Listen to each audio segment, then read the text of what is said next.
Giant Goofballs, a New York Giants podcast. Are you a goofball that loves Giants football? If so, sit back and relax as we talk about the team that both excites and frustrates us so much. And now, here are your goofball hosts, Drew and Rob. Welcome, fellow goofballs, to Two Giant Goofballs, New York Giants podcast. I am Drew, joined as always by... me, Rob, talking about them last of those quarterbacks. Oh, yes, we got some quarterbacks to talk about here. We got your quarterbacks over here. Get your quarterbacks. Quarterback.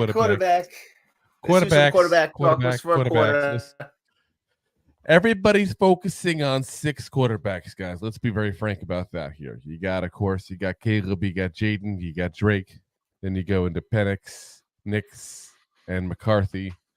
There's more than 6 guys. There's more than 6. And, Joe Shane has said there's more quarterbacks and kind of made the idea that there are potential leader picks that they might be interested in at quarterback. And I thought it'd be an interesting thing, even though we don't usually go this far deep into quarterbacks here. Why not do it this year? Because we're taking a quarterback. And let's be honest, we're probably not getting one of the top 3 unless we trade up. And that would be a big move, but it's not likely. We might not get one of the 4 through 6 unless we trade back up into the first round. That would be a big move that happened. Again, there's no guarantee we get one of those guys. But we're going to get a quarterback. I think that's very safe to say. We're going to get a quarterback. And that means, considering that's pretty much been said by Joe Shane and the Giants there, that just tells you that they have people in mind in that scenario that they can't get one of the top 6. So we're going to go over the rest of these guys. Yeah. It all rested in DJ's eyes. Yeah. You know what it looked like? Remember that squirrel that was really shocked? That was a big thing 10 years ago on social media. That was DJ. Dun, dun, dun. He looked like Arnold Schwarzenegger when he fell off of Mars and Total Recall right before oh my mask. God. Right when the mask started breaking, but right before it really went, oh. Okay. Those things were about to pop.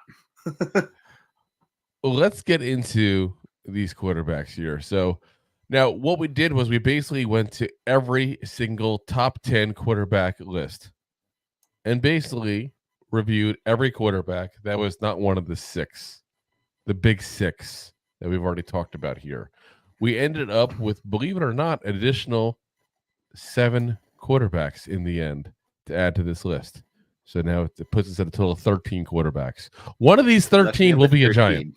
One of these 13 will be a Giant. So now a lot of these guys are very close. I'm going to give you guys some fair warning on that. A lot of them are very, very close. A lot of them are kind of picking hairs between which ones you like. And I got you guys a list here. We got them in order based on how we like them, but again, there's such little change in some of these guys, and a lot of this is personal preference between what you like. Do you want the accurate passer? Do you want the guy with the cannon for the arm? Do you want the mobile quarterback? Do you want the guy who sits in the pocket and lets things come to them? There's a lot of preference in this, and here's part of the problem we run into: we don't know Joe Shane's preference. We don't.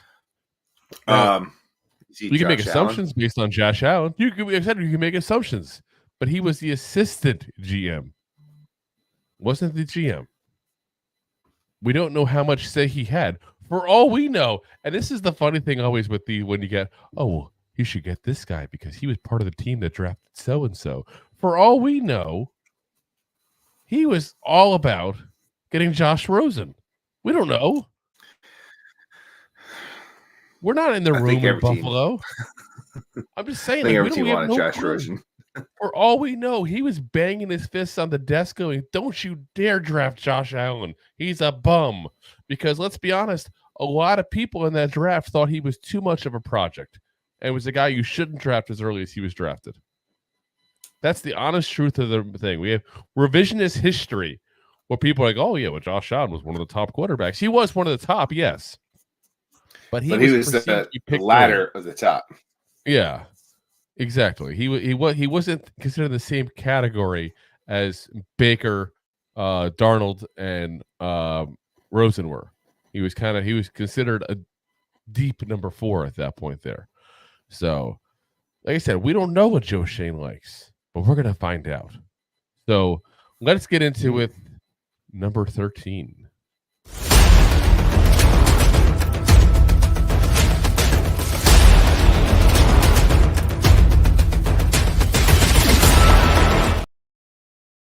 Oh, yes. And that man with that fun pair of spectacles there is Kedon Slovis out of BYU.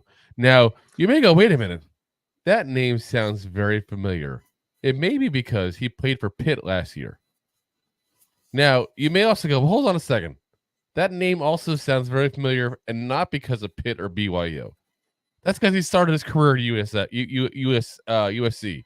This guy has moved around college football. And you're going to see a lot of that with these guys. Kind of like college hired guns at this point here because of the way the NIL programs and all are. So Kedon Slovis started off as like a mid-range prospect at USC from 19 to 21. Had an amazing freshman year. Like, got put into action, and they were like, oh, my God, this kid's a lot better than we thought he was. Well, that was his best year he ever had. It was to the point where he was so good his freshman year that guys were transferring out of the school. Like Bryce Young, who was going to originally go to USC and went to Alabama instead. That's how good of a freshman year he had. It all went downhill. So then he goes, obviously he's not going to start in 22 over at USC because they got Caleb Williams. So he goes over to Pitt, starts the year there. BYU comes in knocking. And I don't care what anybody says. That's what happens nowadays. Schools come in knocking with NIL deals in hands. It's all about the money. And BYU came in knocking. So he goes to BYU for a year. I don't even know if he's Mormon. It's a Mormon school, isn't it? I think, right? I don't know. Sure. So, anyway, Slovis is 6'3", 215 pounds, 23 years old. In 22 at Pitt, he was 11 games, 58.4 completion percentage, 2,397 yards, 10 touchdowns, 9 interceptions, and a 127.1 passer efficiency rating. Last year, 8 games, 57.5 completion percentage, 1,716 yards, 12 touchdowns, 6 interceptions, and a 122.1 passer efficiency rating with just a 70.6 PFF grade. Now, you may ask, how the hell did he end up on the list? And I got to be honest, I kind of wondered the same thing myself. And I wish when I made this list up, that we kind of took track of who was, who put these guys in the top 10. I didn't do that. I should have done that because I'm kind of curious after doing a lot of research on this kid who did. And I think what it really boils down to is how he started. Because he started off his career so well. I think people are like, oh, maybe someone thinks they can fix him. I don't know. There's no fixing this guy. He's got a very quick release. He looks great when he finds his rhythm. So if you can protect him and do short, intermediate kind of stuff, and he can do that quick release stuff, he's not bad. The problem is he lacks arm strength. He's been injured the last couple of years. He's got a good amount of turnovers. And he can't throw downfield or to the outside very well. It's all towards the middle and intermediate routes. And that every team's going to be set up to play action 90% of their plays. And that's exactly what happened to him at USC. People figured it out after his freshman year that you could go ahead and really just cover the middle of the field very well and force him to throw outside, force him to throw deep, and he can't do it. So this is a guy you'll probably see drafted late. Somebody will probably bring him as a camp body. Somebody will probably have him for a year or so on maybe the practice squad to see if they can develop him a little bit there. But, I think you'll see him soon enough there working at a car dealership near BYU or something very soon because he's just not going to be that guy in my opinion. But like I said, he'll be a day 3 pick. Somebody will draft him. Probably a very late pick, like a 6th round kind of pick. Someone's going to take him though. Go right to Arizona. Yeah, do not pass go. Alrighty, number 12. Yeah. Number 12. Sam Hartman.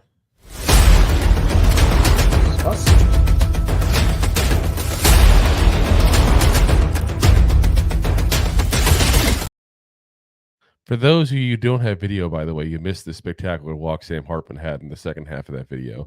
It's like do. Like he needed background music for that, like boop boop boop boop boop boop boop boop, Or like an explosion behind him, like a car. or like fake muscles CGI'd onto him. I'm so big, I have to walk like this. I have the Anyway. suitcases. I picked them up. I lift things up and put them down. Yeah. Sam Hartman was last year over at Notre Dame. She was over in Notre Dame there. Prior to that, spent 18 to 22 over in Wake Forest. Again, see, this is what's happening now. Teams need a quarterback, and they NIL him over to them at that point. 6'1", 212 pounds, 24 years old, turns 25 in July, so he's definitely an older rookie there. As far as the numbers there, 12 games, and this is over at Wake Forest before he transferred to Notre Dame. 12 games, 63.1 completion percentage, 3,701 yards, 38 touchdowns, 12 interceptions, and 159.4 passer efficiency rating. In 12 games, 63.5 completion percentage, 2,689 yards, 24 touchdowns, 8 interceptions, and a 159.5 passer efficiency rating with a 78.6 PFF grade. So not a bad grade overall. But they played to his strengths and try to avoid his weaknesses as best they can. And that's smart to do. Don't get me wrong. I'm not blaming Notre Dame or Wake Forest for that. But what he is good at is he's a good processor. He's got good touch and he moves well within the pocket. The problems with him is he holds onto the ball too long. He's not an elite athlete there. And he does have inconsistent mechanics, which unfortunately, when you throw the ball and you put the ball in the air and your mechanics aren't the best, bad things can happen. Hence why he had 20 interceptions there in those 2 years. He kind of reminds me of the Wish Timu version of Big Ben. He's not Big Ben. He's Little Ben. So he doesn't have the ability to stay in the pocket. I wouldn't go that. I would say, if we're going to say Wish version-wise, I don't know. I got to think about this now. I'm just saying, listen, Big Ben was able to stay in the pocket, get hit a few times. He didn't have the best mechanics, but he had good enough mechanics where he could stop in the pocket and throw the ball. I mean, you got a guy that wants to play like Big Ben, but he's lacking 40 to 50 pounds and a couple inches in height and can't take it around. Like Big Ben can read the processing. Like he's got the good touch to the ball, but he's overstayed his pocket time. It doesn't have the bad touch. He got sacked so many times. You and me, baby, ain't. Sweat, baby. Sex is the Texas trap. That's always hilarious. Anyway, I mean, I look at this guy and I think he's another day 3 pick kind of guy. But I think he's a guy that'll make it probably as a backup in this league. That's what I think his career is going to be. He's going to be a backup. Most likely. You know, you look at a guy like him and you go, okay, not elite athlete, processes well, got a good touch on the ball, got some experience playing, obviously, in college. That's the perfect guy where you go, you know what, your arm isn't necessarily strong enough to play as a crazy good start of this league. You don't have the elite athleticism that a lot of the guys like nowadays, but you can come in, toss the ball around as a backup every so often. And I think that's where it's going to be his lane. That's going to be his lane, I think. Yeah. And there's nothing wrong with that. A lot of guys make a very good career out of being a backup quarterback for many, many years in this league. You know, so with the ability to step in for a few games a year and not embarrass the team. Yeah. And usually at one point, if you're a backup, you're going to get one chance in your career to prove you shouldn't be a backup. Usually they prove they should be a backup, but you get the chance to prove you shouldn't be. Yeah. You normally got a 4-game lane to get into. Yeah. Because, I mean, look at Joshua Dobbs this past year. He had 4 good games with the Vikings. Yeah. 4 good games with the Cardinals. Failed in his 5th in each. Then he remembered he sucked. That's basically what happened. Yep. So, all righty. Next up, and this is the guy that we've had some people clamoring for us to talk about him. And here we are talking about him. Joe Milton.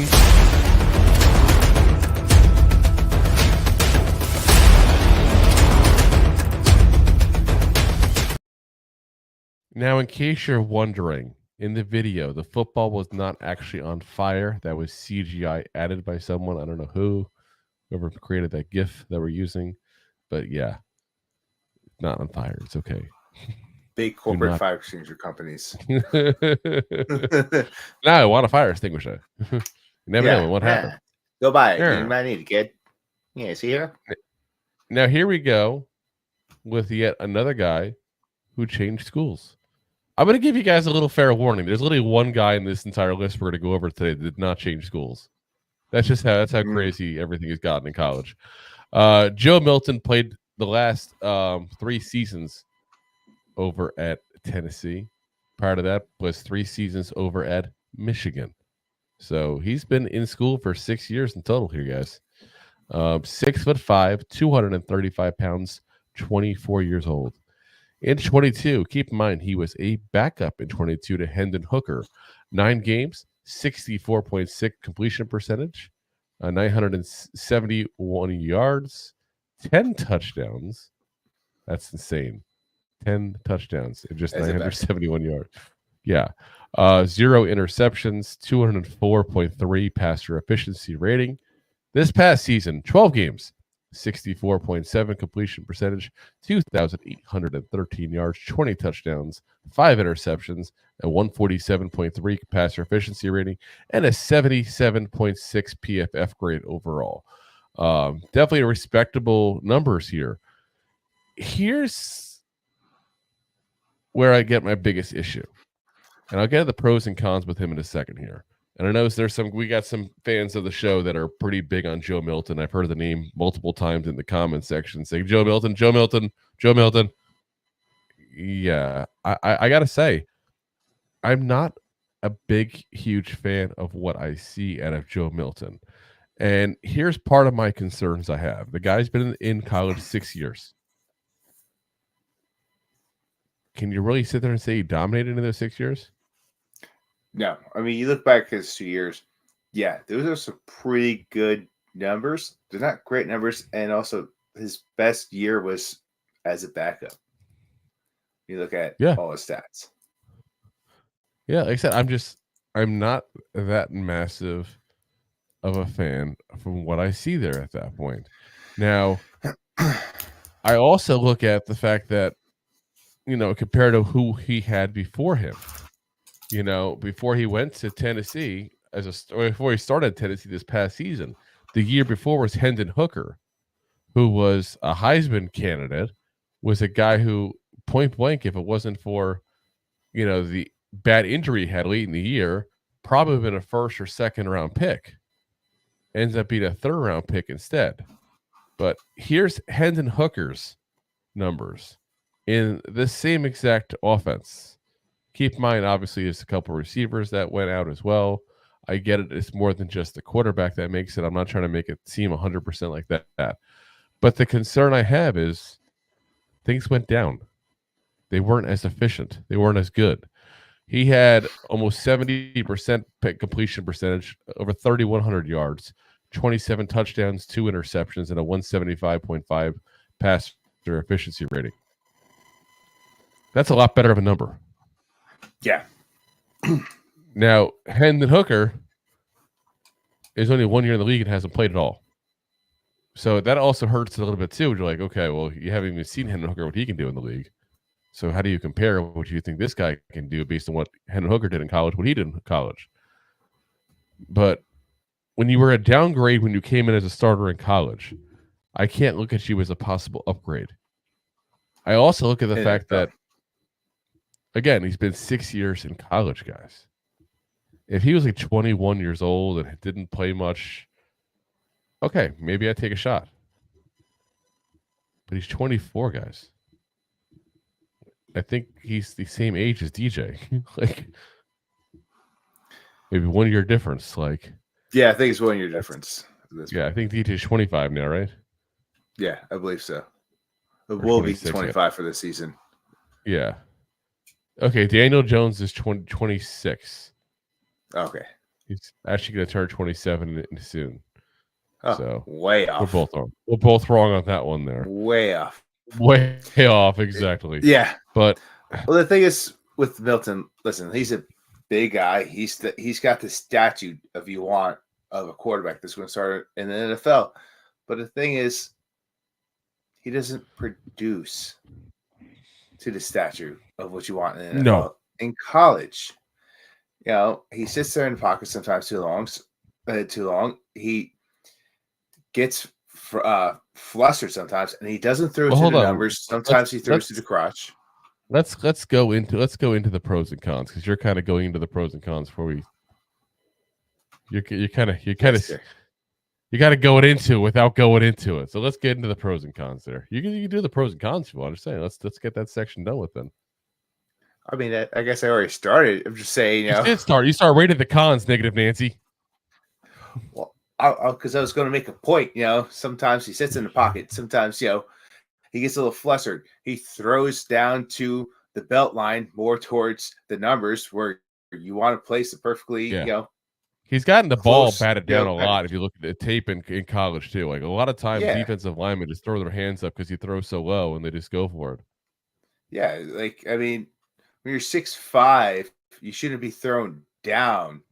No, well, you should, but not necessarily that far down. Correct. So like his ball placement's not there. He kind of reminds me of, and who's the Bengals quarterback? Second string quarterback that played this past year when Joe Burrow went down. Oh, what's his name?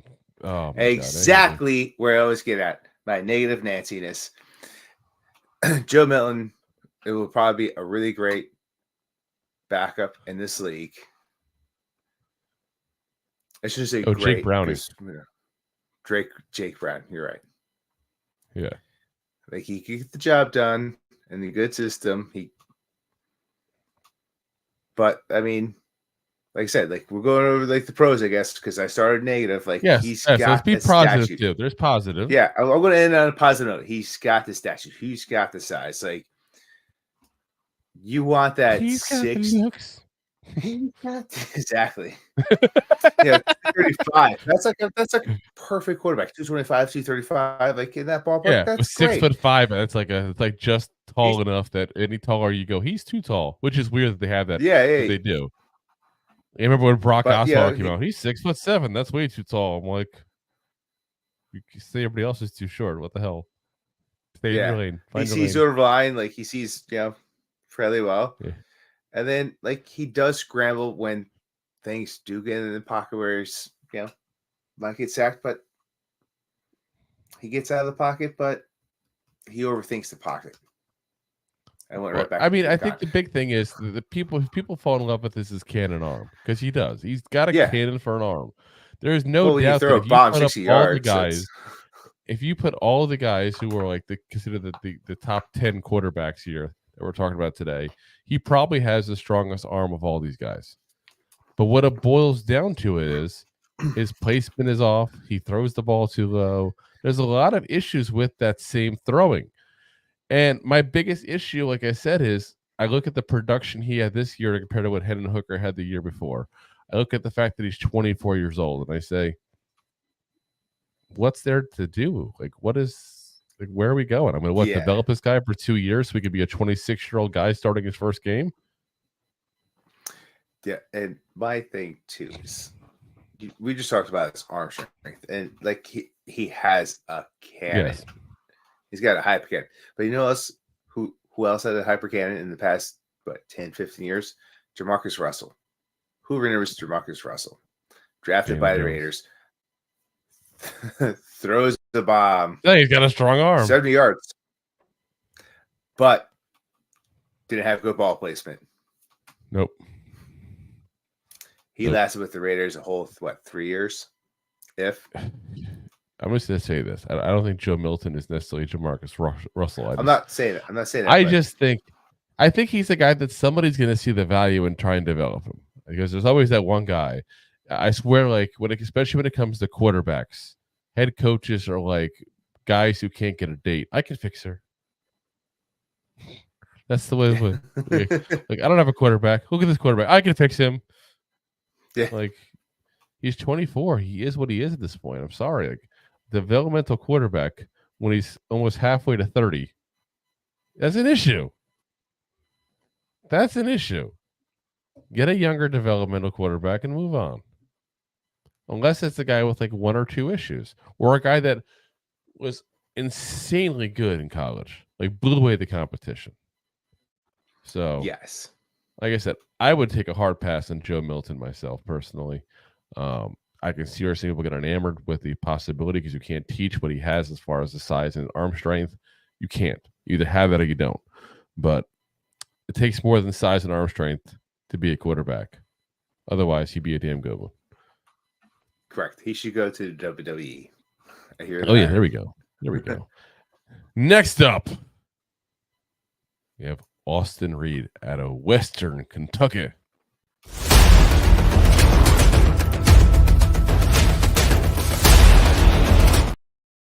I love that video, by the way. Like, seriously. For those Caleb Williams fans, take notes. That's how you lose and be upset. You don't sit there and cry in your mom's lap. So, yeah, this is a guy that I'm telling you, like, I don't think he's getting enough love for what he did. And it's because he's coming from a very small school, obviously, in Western Kentucky, as we said. Here's another guy that's moved around a lot. But he didn't move around a lot because he was chasing the NIL deal. He was moving around a lot because he was moving to better places each time. Started his career in 2018 at Southern Illinois. Then goes Big school. Then goes to West Florida, where he played from 19 to 21, including winning a national championship, by the way, there. So you put some champion on that name there. Then the last 2 years played at Western Kentucky. Austin Reed, 6'2", 220 pounds. And I gotta say, he looks bigger when you watch him play. He looks like somebody who's like, he looks like he's got a little bit of the hefty lefty in him. Jared Lorenz there. He looks like a little overweight there, but he's got the right size of what you want for, according to the stats. And this is all going off the combine, by the way, what he weighed in there. So it's not like, people are just adding 30 pounds on magically. In 14 games, 64.5 completion percentage, 4,746 yards, 40 touchdowns, 11 interceptions, and a 148.9 passer efficiency rating. In 12 games, 61.5 completion percentage, 3,340 yards, 41 touchdowns, 11 interceptions, and a 138.3 passer efficiency rating. Had just a 70.3 PFF grade. This is a guy who's a volume shooter. Like, he threw the ball so much. It's insane. And that's part of why his stats are so high. But it's also why he had a lot of reps in college and why he's a clean, player in a lot of respects there. But he still has stuff he needs to clean up because of the fact he did go to small schools. As far as the pros and cons for him, strong arm, hits tight windows. This guy's got a highlight reel that's absolutely amazing because he just seems to hit people in stride at the only spot, almost like, and I'm not, obviously there's a difference in doing this in college and doing this in the Super Bowl. So don't get me wrong. I'm not trying to say this is the same equivalency, but think of like the Mario Manningham catch in the second Eli Super Bowl. Those are the kind of plays he made on a regular basis. Like that kind of tight fit, only place it could have gone and to be a catch. That's the kind of stuff he did. He really needled the thread right in there. Yeah. Which is what you need for the NFL, because that's one of the biggest concerns. Yeah. So he hits tight. As he get older? Oh yes. So he hits tight windows very well. He goes through his progressions well as well. You can see him go boom, boom, boom, where he's moving, and you can see he's not moving just to look around randomly. He's got specific targets in mind as he's looking through. As far as his cons, he overthinks at times. Sometimes it's just you overthink things and you lose your window to throw the ball. That's a bad thing. He has some Oh, you know what? I'm sorry. Wrong one I'm looking at there. That's what happens when I. His cons is his footwork. That's what happens when I get off a 12-hour workday, guys. Yeah. I'm re-giving you Joe Milton's cons. Yeah. Like negative Nancy over here. Let's it's me. Let's talk about the negatives with negative Nancy over here. His footwork. There's a lot of issues over there. That's the one I meant. Sometimes he becomes a lock. Sometimes he doesn't know how to move and he trips over his own feet. He's also like Jagger. He's got the moves. No, he does not have the moves like Jagger. Jagger sometimes he's got the dance moves out of the pocket of a 73-year-old Mick Jagger. Mick Jagger will probably move out of the pocket better than Reed. No disrespect to Mick Jagger. but he's also an average athlete. Unlike Mick Jagger, who practices yoga at 73 or 76, how old he is now. I don't know, he's got great and he's practiced under pressure. Like sometimes, like he gets flustered under pressure, overthinks, and doesn't move. Deer in the headlights. So, yeah, it's another guy who is going to be another day 3 pick. All these guys so far have been day 3 pick kind of guys, but I think this guy is a little underrated. You know, we've talked about this before when it comes to small school guys. I don't mind a guy from a small school. I really don't. But what I'm going to say is you better be whoop the freaking competition. You better whoop the competition if you're coming from a small school because you're making a big jump going from Western Kentucky to the NF. Correct. That should be trademark, by the way. I like that. NF. It'd be a nice T-shirt. But here's the thing: in 2 years at Western Kentucky, and I can look up his stats via West Florida and Southern Illinois and stuff like that too as well. So I know he didn't play much, but West Florida he did really well. But we're talking just the Western Kentucky here. In those 2 years, he did 81 touchdowns in 26 games. That's pretty damn good. Impressive. Yeah, like that's pretty damn good. Yeah. Like, think about that ratio. That's like the equivalent of getting, you know, like 45 to 50 touchdowns in an NFL season. That's the kind of dominance he had. That's good. I'll take that. Yeah. Now, there is one thing we have to look at. He did have a top flight receiver. We talked about Malachi Corley when we talked about our wide receivers, the Yak King. And that's part of what you have to look at as well with this whole thing is how much of Malachi's success is Austin Reed and how much of Austin Reed's success is Malachi Corley. Yes, because they're going to be somewhat intertwined. Especially when your receiver is getting the yak, because we all know that goes to the quarterback's yards. Now, I will say this, though, too. When you say it, though, he can't be the Yak King if someone's not hitting him in stride and giving him the right placement to get that going. And that's why I'm saying it's an interesting topic. And when you're playing the right plays and you're throwing it to him when you know he's going to be in stride to get an extra 15, 20 yards. Yeah. And that's what I'm saying. That's something like we talked about him overthinking. He may look at him and go, oh, he's going to get 5. Maybe we can get 10 over here extra yards. Yeah. Like I said, back to the con. I don't think Austin Reed will necessarily develop into a starting quarterback in this league. I think he develops into a decent backup and probably gets a shot at some point to start due to an injury or something. And who knows, he may shock us all. That happens every so often. You don't get it, not everybody is a round one talent. Yeah, I mean, talking about Wish and Timu again. Like he might be like the Wish Timu, like Andy, Alex Smith. Yeah, like I said, I think he's a guy that not flashy, just kind of just played. I think if you got a spot for, let's say, a third quarterback on your team, that you want to give somebody a chance to sit behind people for a year or two and develop, this is a guy I would do that with. Again, 24 years old, though, same as Joe Milton, and that's one thing that concerns me. The difference in why I don't hate his age for him as much as I do Joe Milton, though, is because of the fact that Joe Milton is coming from all 6 years in Michigan and Tennessee, some of the best coached teams out there, whereas Austin's coming from Western Kentucky and West Florida and Southern Illinois. I can't say the coaching was quite as good. No offense to the schools. Like, you're not wrong. Like I've said, that's what I'm saying. Like, I imagine what he would have done in that Tennessee system. I would have loved to see that because Tennessee is as offensive friendly a system as they could possibly be. All right, let's get into the next. We're going to go now into guys that I think will probably get a chance to become starters at some point in this league. Not necessarily this year, but at some point. Next up, we have Michael Pratt from Tulane.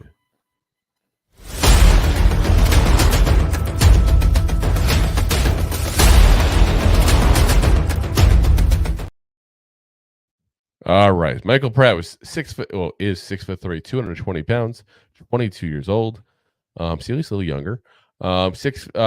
22, he did 13 games, 63.6 completion percentage, 3,009 yards, 27 touchdowns, 5 interceptions, 161.8 passer efficiency rating. Last year, 11 games, 65.4 completion percentage, 2,406 yards, 22 touchdowns, 5 interceptions, and a 158.9 passer efficiency rating with a 78.3 PFF grade. Not shabby. Not too shabby. Pros and cons wise here. Pros is shows poise in the pocket, makes good decisions. He's tough, and he's durable. Do you want to give the negatives, Nancy? Oh, yes. Mr. Khan over here. Khan. Oh, since I already did this, let's talk about his arm strength because it's kind of lacking. Oh. For all of you guys out there in podcast land, I was doing the Khan like William Shatner. My fist is already in the air. Khan! Khan! Anyway, yeah, so this spaceship has the finest Corinthian leather. I always thought Ricardo Montalban would have been like an amazing Count Dracula.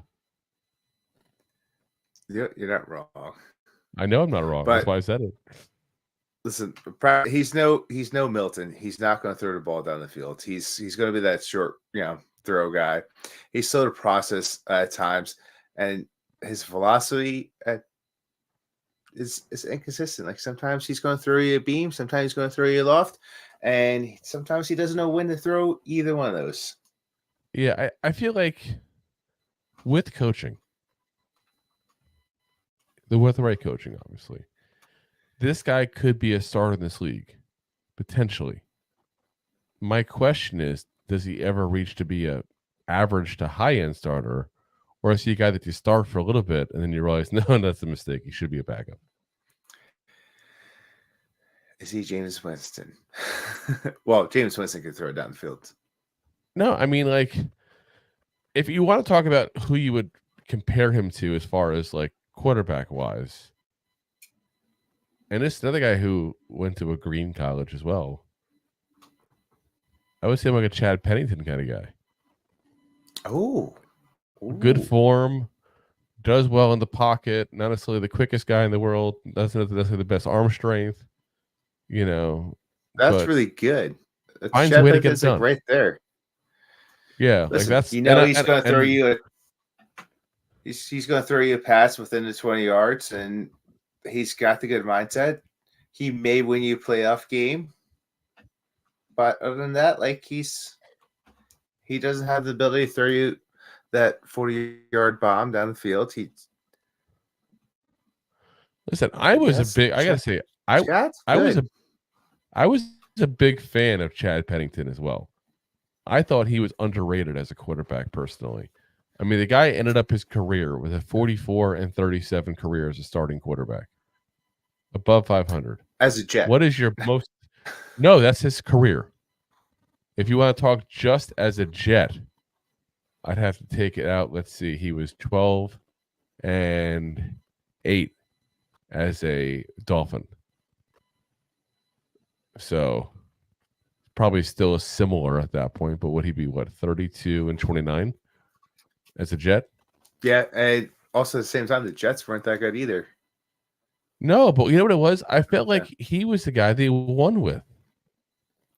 I feel like that's the most important stat. In the end, and we talked about the individual stats because we're trying to figure out the individual players. But there are some guys who are prone to winning and some guys who are point blank just not. Chad Pennington was a guy who was prone to winning. The question is Michael Pratt a guy prone to winning? Is he a guy who can overcome some of the issues he has with leadership and just having an efficient, short and intermediate passing system at that point, like a West Coast kind of thing that just never goes downhill? I don't know. I really don't. I don't know if that can be successful at all in the NFL nowadays. But if you look at what we have in this team, we're kind of set up for that the way we've been doing with getting, slot receiver after slot receiver after slot receiver, and we'd have to see if that's what they continue doing and that's what they continue getting is slot receiver kind of guys. But like I said, I think that he's a guy that'll get a shot, and what he does with that shot will determine where the rest of his career ends up. If he ends up as a starter, it already ends up as staying as a backup there. But he's an interesting one. Honestly, I think out of all the guys that we're going to talk about today, I think he has the highest floor. The problem is I can't sit there and say he's the highest ceiling, and that's why he's the third on our list here, and the 9th quarterback overall. Yeah, I was going to say, Yeah. He's close to the highest floor. Yeah, you're not wrong for saying that. So I'm saying I think that, and that moon by 4 is he's going to be a very good backup in this league. I think that's his floor. And some of these guys, let's be honest, will not be in the league in 2-3 years. So, all right. Next up, we have a guy who almost was a first-round pick a couple of years ago. If he had come out and things had progressed the way people expected. Spencer Rattler.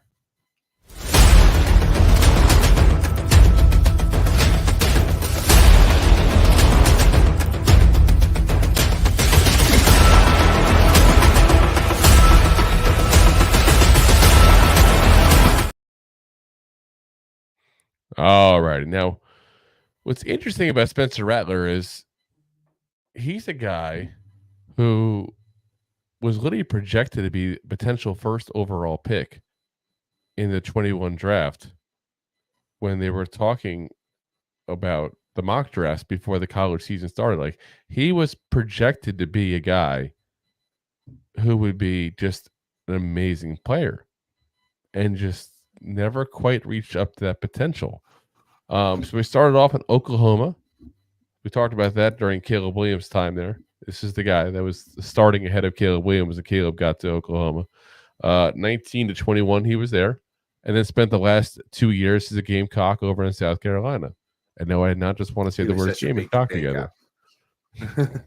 6'1", 217 pounds, also 24 years old.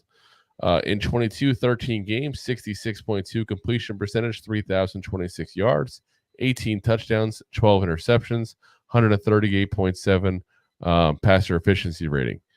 In 12 games, 68.9%, 3,186 yards, 19 touchdowns, 8 interceptions, 147.7 passer efficiency rating with a 77.6 PFF grade there. As far as the pros and cons, pocket presence is very good. He knows how to navigate within there. He always keeps his eyes downfield when he's on the move, and that's a big thing because he's got that ability to move. And there's a lot of guys that once they start moving, they just go right for as far as they can go. This guy keeps his head down the field and make sure if he's going to have an open guy before he hits that line, he's going to take that shot. Yeah. And I guess you want me to take on the go for it, Negative Nancy. Negative Nancy coming in here, which I don't 100% take this as a con, but I'm going to say he's a risk taker, which definitely backfires for him. And in the NFL, like, I don't know if it's the best thing, but he does take some bad risk at times. Sometimes it pans out, but he's probably in the bad side of bad decisions and those risks. And his deep throw, which coincides, and his risk taking isn't the best in college these days. Yeah. My biggest issue for him really is I always hate when people don't live up to hype. Is that his fault so much? I don't know. I don't like when people don't live up to hype. And this is a guy that literally was going to be the first overall pick potentially in a draft. That's how high he was expected to be. And yeah, did not work out. Did not become that guy. And I feel like that's an issue. When you can't live up to expectations in college, how am I supposed to trust that you're going to live up to expectations later on when I'm giving you a team and saying, this is yours, this is your franchise, you go for it. Like I said, I just have issues with that. And I wish there was a way around that. Not being, so negative about it there. But she has negative Nancy's job. I don't take his job away from him. Yeah, I was about to say, come on, man. But yeah, it's like came here tonight to be negative. I like guys that exceed expectations, not ones that go beneath expectations. That's where I'm at. And I don't disagree with you, but like you said, was he overhyped? Was he part of that overhype? We don't know. But as soon as Caleb Williams came marching on his door, he got the hell out of there. Yeah. Which tells you a lot. Yeah, like I said, I not a fan. I think he's going to be another guy who's going to be a good long-term backup in this league. He's a guy that will probably be drafted in round 3. Should have said probably before Michael Pratt, same thing, round 3, around there. May go into round 4 and then start at day 3 there. But kind of same thing as Pratt there. I think he'll get a chance to start at some point. And he'll get a chance to prove everybody wrong, but I feel like he's proven everybody right so far, time after time, that he's just not as good as people thought he was going to be when he was coming out. Time after time. I mean, his ceiling, his true colors. His ceiling, if he's lucky, is Kirk Cousins, but it's no. I don't even think that. Well, Kirk Cousins wasn't Kirk Cousins 5 years ago. I think the wish version of Kyrie Murray. Kyler Murray? Yeah, that's a little bit mobile, a little bit undersized, but not living up to expectations. Kyler Murray. Just throw in Call of Duty and all of a sudden you're there. Yeah, but when was Kyler Murray drafted? First overall. What pick? First overall. That's what I'm saying. It's a little but Spencer Rattler was supposed to be first overall as well, apparently. But he wasn't, and he stayed in college. And now he's probably going to go somewhere in the 3rd round if he's lucky, in the 2nd. Yeah. But I doubt it. Probably the 7th quarterback taken. I'll say this though, and this is going to sound potentially bad towards somebody else. If I have to decide with a trading up to get Bo Nix or staying where I'm at and getting Spencer Rattler, I'm getting Spencer Rattler. I think he's a lot closer to Bo Nix than Bo Nix is the rest of the 5.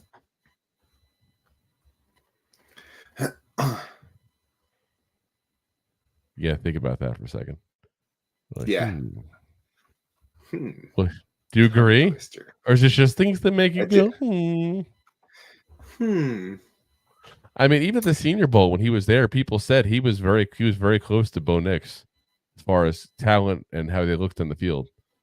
So yeah, I was gonna say, and that's why people keep thinking Bo Nix is gonna be the last one taken, and he'll be available because if someone takes him, he just takes Spencer Rattler, and it's not that much of a drop. So, all right, we got one more for you guys.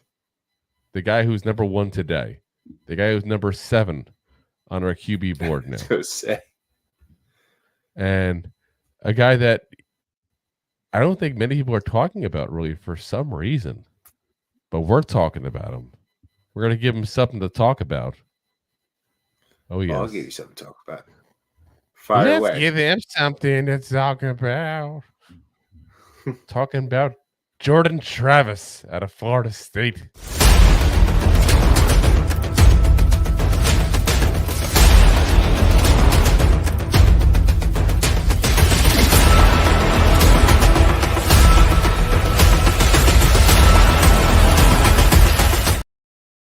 I gotta say, I went into this thinking that Michael Pratt or Spencer Rattler would be number one on this list for the quarterbacks we're talking about today.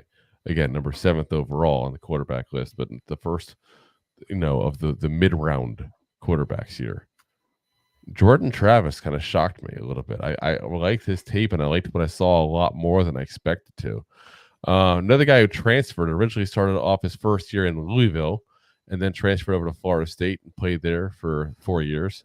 6'1", 212 pounds, 23 years old, turns 24 though in May, so he'll be 24 when the season starts. In 13 games, a 66.6 completion percentage, 3,214 yards, 24 touchdowns, 5 interceptions, a 160.1 passer efficiency rating. Now, I should point out, when I'm giving passer efficiency ratings, that's the 3rd highest passer efficiency rating that we've seen on this talk. We've gone over, we're going to go over a total of 14 seasons record-wise. So that's pretty damn good. In 23, 11 games, 63.9 completion percentage, 2,756 yards, 20 touchdowns, 2 interceptions, a 154.5 passer efficiency rating, and a 87.8 PFF grade. You notice it was just 11 games. The end of his season was cut short due to a leg injury. When people are complaining about Florida State not getting an invite to the championship playoffs, that's why. It's because Jordan Travis broke his leg. And when that happened, they literally said Florida State's season was up in smoke now. That's how admired he was by the people who know more about college football than supposedly anybody. That's why they're voters in this. As far as pros and cons, pros: good scrambler, extends plays, throws well on the run, accurate in short to middle throws. And then, of course, Rob, be a Debbie Downer and give the cons. With the cons. Well, I mean, let's talk about it. 6'1", 212 pounds. He's not quite the biggest guy coming out of this draft, or quite the biggest guy you want.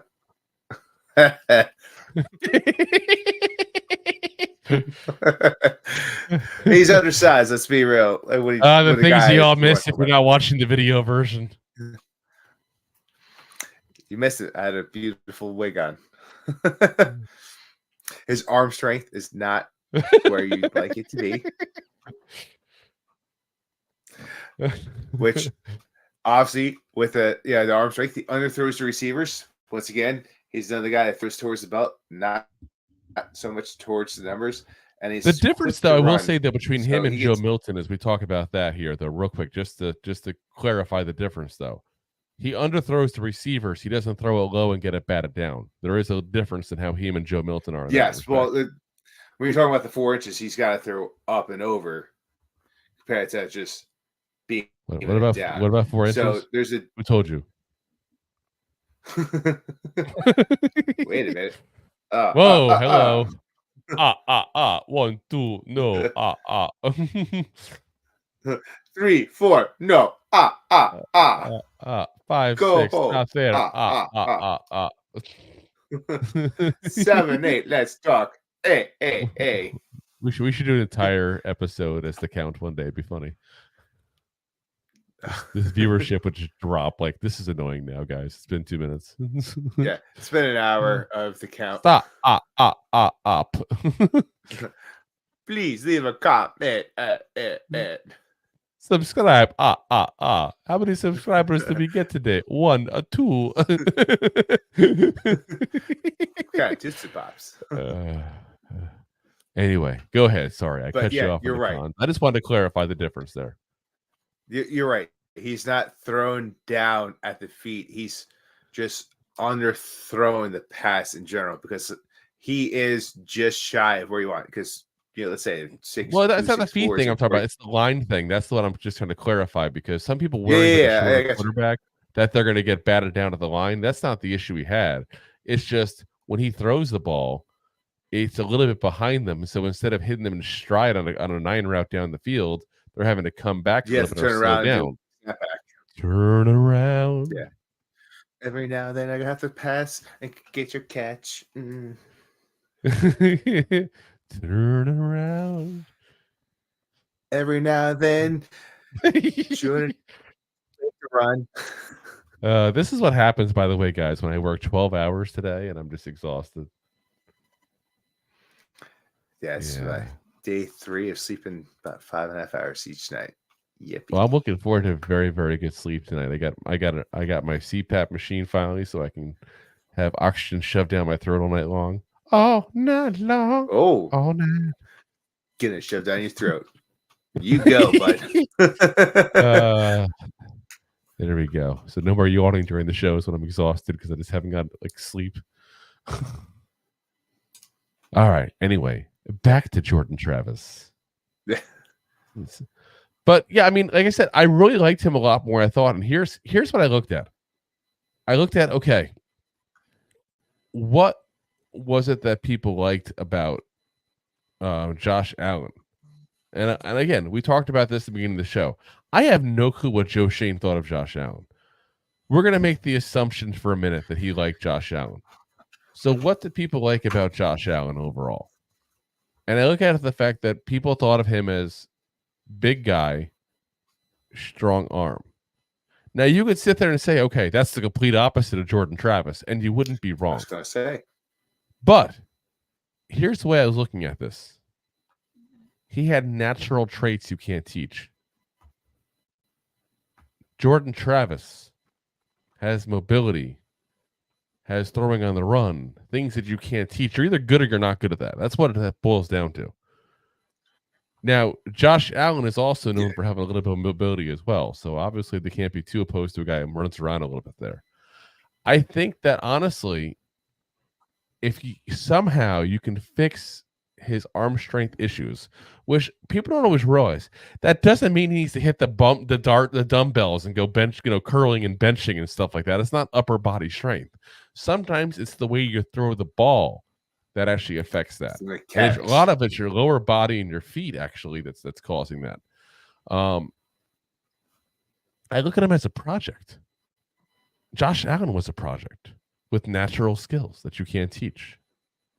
That's what I look at with Jordan Travis. He's a project with natural skills that you can't teach.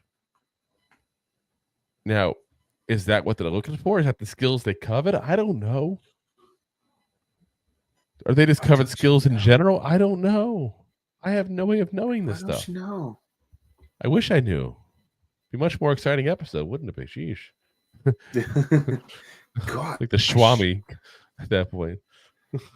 Here I go into the mind of Joe Shane. I'm going to lie to the media every chance I get. But I mean, like I said, you got to look at that and go, and look at what he does. Like I said, the way he moves around, and it's like I said, he moves around very much like a guy who's just trying to wait for somebody to get open. He's not moving around trying to do a 20-yard dash like Lamar Jackson. He's trying to get a guy open. Like I said, I just thought it was impressive the way he played at that point. Now, if you're going to have a system that's going to count on deep throws all the time, yeah, you're going to have a little bit of trouble with him. So I'm not suggesting we draft him. I'm not saying he's the perfect guy to draft. Haven't seen deep throws. Yeah. Well, supposedly Daniel Jones is the greatest deep ball thrower in the NFL. Remember how many years we've been told that one? 2 years ago. Yeah, accuracy of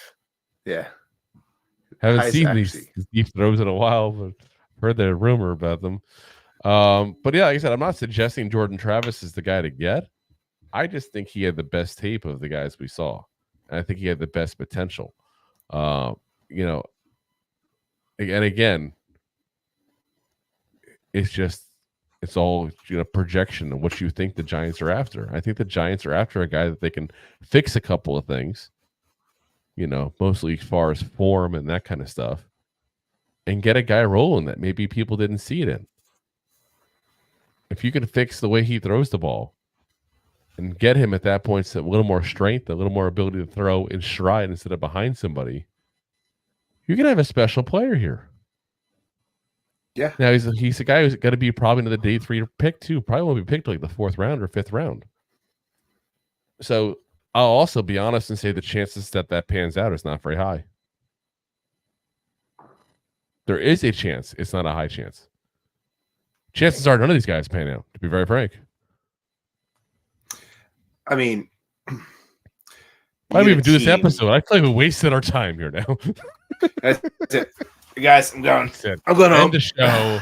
Go G-Man. Yeah. No, but if you get a team like Atlanta on paper should be a good team this year, especially for that division. For the division, yeah. Especially for that division. They got a pretty good defense. They have some pretty good running backs. They got one of their running backs. Best average quarterbacks. And they got some talent down the field. So you pick up one of these guys that sits behind Kirk Cousins, they would have an opportunity in the NFL to maybe, be a decent starter in this league. Kirk's not getting any younger, so obviously they're going to want somebody to be a backup for him. They'll probably go after somebody. If I was them, I'd put Michael Pratt there behind him because they're still more players. But yeah, I can see that. So, like I said, we'll see what the Giants do. I mean, we're going to talk about the big rumor today, but the big rumor apparently is that we're going to have to worry about this whole conversation anyway. So we'll see what happens.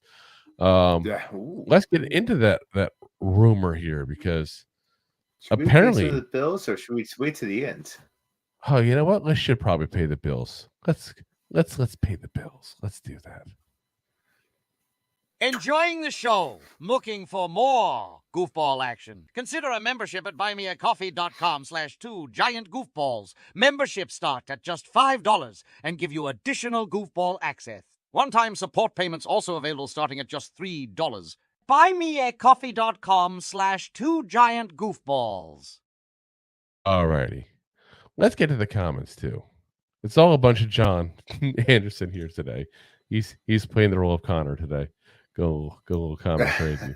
So anybody else that's watching, by the way, feel free to give comments, guys. We want to hear from you guys. So John says, hey, who are these imposters? They're prettier than the real host. Oh, he said we're purdy. He said we purdy. He must have known we're talking about Western Kentucky today. Called us purdy. Did he call us Brock Purdy? No. We're not irrelevant. He says, wow. And he said, after what I saw today, we are going to 3 in the draft. LOL. We'll talk about that next. But he says, I know what's funny. We could have had Brian Burns 1 pick ahead of Daniel Jones, and maybe Dwayne Haskins would have panned out and still be alive. That's crazy, huh? I'm not sure where that correlates here. But yeah, we would have, if we had picked Brian Burns, wouldn't have gone to the Giants. Josh Allen would have gone to the Giants in that draft. Yeah. John says that was a funny walk he had, talking about the video we show there of Sam Hartman. John says, I'm sorry, those animations of you two guys still reminds me of furniture movies or used car sales advertisements, LMFAO. Listen, I'm sorry, those are very, very nice versions we have of ourselves here in cartoon. Do you not like my mustache? It looks just like him. It really does. Yeah. John says, reminded me of an NBA Jam game. He's on fire. Oh, I used to love that. The only thing I hated about that game was you couldn't play as Jordan. Like, who the hell wants to play as Horace Grant? Right. He's on fire. Yes. I used to always play as Charles Barkley because I was a big Barkley fan. Yeah. I like Barkley and when he was in the NBA and post. And I'm not an NBA fan. Oh, he's funny. He's entertaining. Agree or disagree with what he says half the time. He's entertaining. John says, wait, he's Nancy? I thought he was Roberto. Should I call him Roberta now? No, he's just depends the day. He says, Con is like, what? John says should be called Jameis because he overthrows or I guess intercepts it all the time. Wins a ton. No, he don't. LOL. I don't know. I look at the, with Jameis Winston, I still think somebody could have potentially fixed him. I would have been curious to see what happened. You're talking about. I have to say, what is he about? He's in the ballpark of being 500 as a starter. His yards per game is probably averaging is probably low to mid 300s. But he's also the guy that will get you 4 touchdowns a game and 3 or 4 interceptions.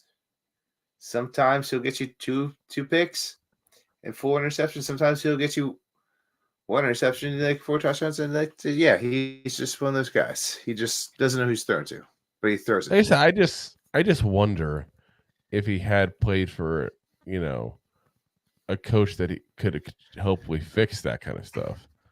What would have happened? And I'm not sure we'll ever know now. I wonder, is he just done at this point? Is he, is he doomed to be a backup the rest of his career?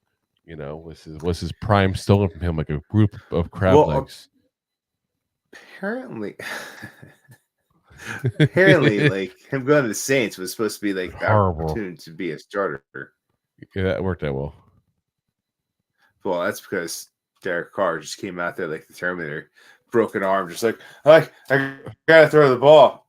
But he also had a chance to be traded this offseason and didn't do it. And where'd he go now? Who's he a backup for now? You ask me, Drew. I don't know these things. Jameson Winston.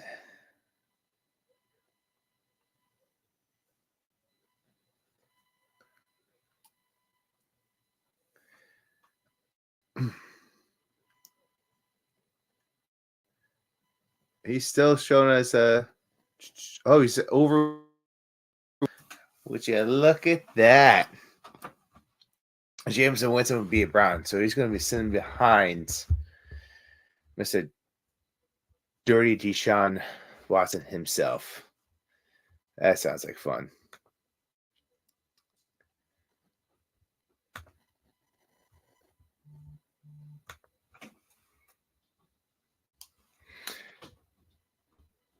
So up next, what we got going on is N Burns. Apparently, I'm Drew as well. Look at that. And no, it was Brian Burns. Yeah. Sorry, Connor.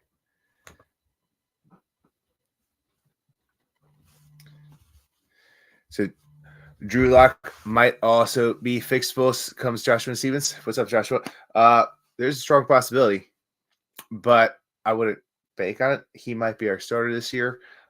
Just look at DJ. We don't know, possibly, but we'll see. He might be a starter somewhere else, is all I'm going to say. And Jonathan Jr. says, never know, Joshua. Dobbs might fix him. Anyway, guys, Drew got kicked off. This is the end of the podcast, so we're going to have to say thank you. Remember to hit like and subscribe where you're at. Remember that we are on Facebook, YouTube, Instagram. We're on Twitter /X. Drew's internet died. We're on Twitch. Yeah. And if you guys are listening to us on podcast, then remember, we're on all the audibles. We're on Apple. We're on Spotify, iHeartRadio. I almost forgot about Drew's LinkedIn, where he's in the comments down below. But remember, guys, hit the like, subscribe, and as always, Drew, in the comments, can you start it off? Go, G-Man! G-Man! G-Man!